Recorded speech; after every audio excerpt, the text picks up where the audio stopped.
buenos días, viernes 31 de julio de 2020. En cuanto a los mercados internacionales, decir que en Asia, los mercados precisamente cerraron con una tendencia dispar. En China, hoy se dio a conocer los PMIs de julio, con resultados dispares y cierta estabilidad tras las fuertes alzas desde mínimos de febrero. El manufacturero marcó 51,1 puntos versus 50,8 esperados y 50,9 anterior. Y servicios, PMI de servicios, se empinó a 54,2 puntos versus 54,5 esperado y 54,4 anterior, lo que llevó a un PMI compuesto de 54,1 puntos versus 54,2 anterior. En Japón, la producción industrial preliminar en junio evidenció un alza de 2,7% mensual, por sobre las expectativas, que eran solo un 1%, y que se compara muy positivamente con la caída de 8,9% anterior. Pero en términos interanuales, la producción industrial evidenció una caída de 17,7% versus 19,1% negativo esperado y menos 26,3% anterior. En China, el índice de Shanghai Composite subió un 0,71%. En Hong Kong, el índice Hang Seng registró una caída de 0,47% y en Japón, el Nikkei cayó un 2,82%. En Europa, las bolsas mixtas. El índice DAX de Alemania sube un 0,72%, el CAC de París al alza un 0,20% y el IBEX de Madrid desciende un 0,39%. La apertura al alza fue influida principalmente por los resultados de las grandes tecnológicas en Estados Unidos, ayer después del cierre, pero contrarrestadas negativamente por el fuerte impacto negativo del coronavirus en la economía. Los datos más importantes que se conocen hoy son el PIB del segundo trimestre de 2020 en distintos países europeos y en el conjunto de la eurozona. Se esperan fuertes caídas trimestrales. En la eurozona, menos 12% esperado, en España menos 16,3% esperado y en Italia menos 15,2% esperado, que llevaría los retrocesos interanuales a menos 14,5%, menos 19,7% y menos 17,3% respectivamente. Ya se ha conocido el PIB de Francia, que evidenció una caída de 13,8% trimestral versus menos 15,2% esperado y menos 5,9% en el primer trimestre, lo que llevó entonces el PIB de Francia en términos interanuales a una caída de 19% interanual versus una caída de 20% y menos 5,7% anterior. En Estados Unidos, los futuros sobre los índices Dow Jones, Nasdaq y S&P suben un 0,20%, 1,08% y 0,26% respectivamente. Hoy vence el último plan de estímulos que el Congreso aprobó para combatir las pérdidas por coronavirus, y el mercado está pendiente de la discusión entre republicanos y demócratas, los que siguen discutiendo la magnitud de la ayuda necesaria. Recordemos que el Partido Republicano en el Senado mantiene una propuesta de ayuda por un monto de $1 billón, mientras los representantes del Partido Demócrata, que controlan la Cámara de Representantes, proponen un paquete de medidas por un monto de 3,5 billones. En cuanto a materias primas, el cobre baja un 0,44% a $2,917 la libra. El petróleo Brent sube un 0,62% y el WTI sube un 1,1%. En cuanto a noticias de empresas de Chile, decir que Concha y Toro reportó muy buenos resultados del segundo trimestre de 2020.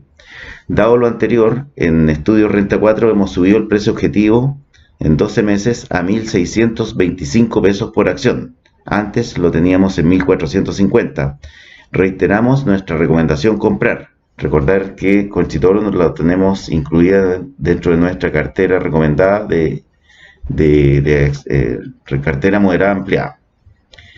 Los ingresos consolidados aumentaron un 16,5%, alcanzando 192.850 millones de pesos, con un aumento de 3,3% en volumen y un efecto cambiario positivo. Las ventas de vino crecieron un 18,3% interanual, impulsadas por las exportaciones en las oficinas de distribución de mercados claves, tales como el Reino Unido, Brasil, países nórdicos y México. Las exportaciones aumentaron un 19% año con año, en valor, alcanzando los 129.929 millones en el segundo trimestre de 2020, reflejando un alza de 3,7% en volumen y un impacto cambiario favorable.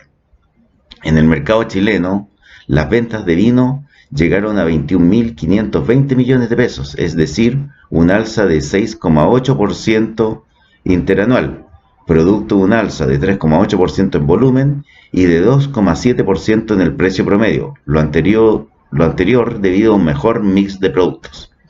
El costo de venta, en tanto, subió un 8,9% solamente, y esto se explica por mayores costos secos y operacionales denominados en moneda extranjera, compensados parcialmente por un menor costo del vino propiamente tal. La razón, costo de ventas a ventas, fue de 59,3%, es decir, 410 puntos bases menor que en el segundo trimestre de 2019. Los gastos de administración y venta, es decir, los costos de distribución y más los gastos de administración, alcanzaron a 43.820 millones, es decir, un alza de un 8,7% interanual. Esto refleja el impacto cambiario sobre los gastos de las filiales extranjeras, pero como porcentaje de las ventas, los GAV fueron de 22,7%, 160 puntos básicos más bajo que en el segundo trimestre de 2019.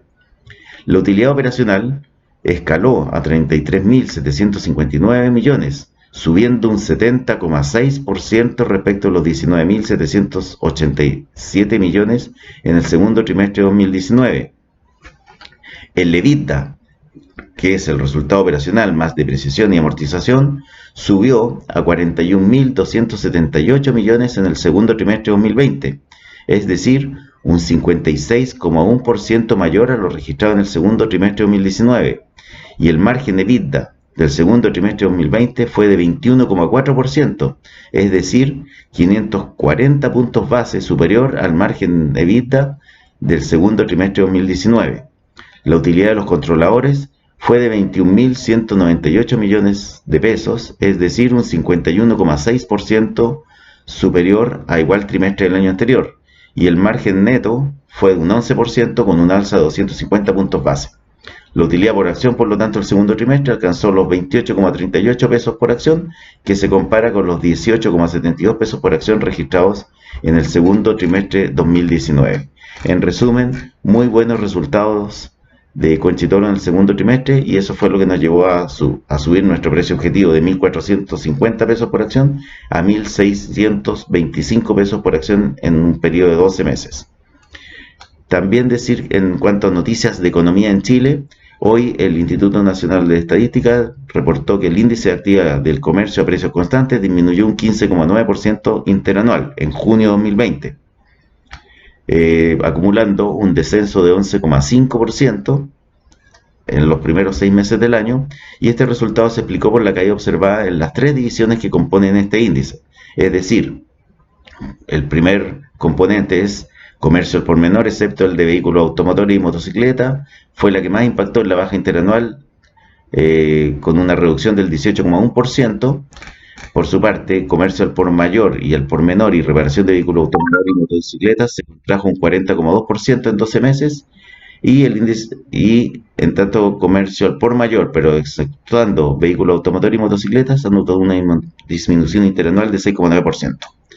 También se dio a conocer el índice de actividad del comercio al por menor a precios constantes, que se contrajo un 24% en 12 meses, acumulando una caída de 16,1% en lo que va del año.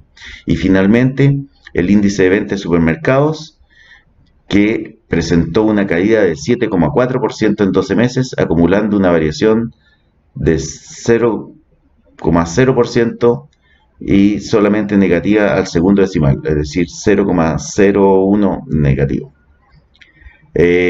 a junio de 2020.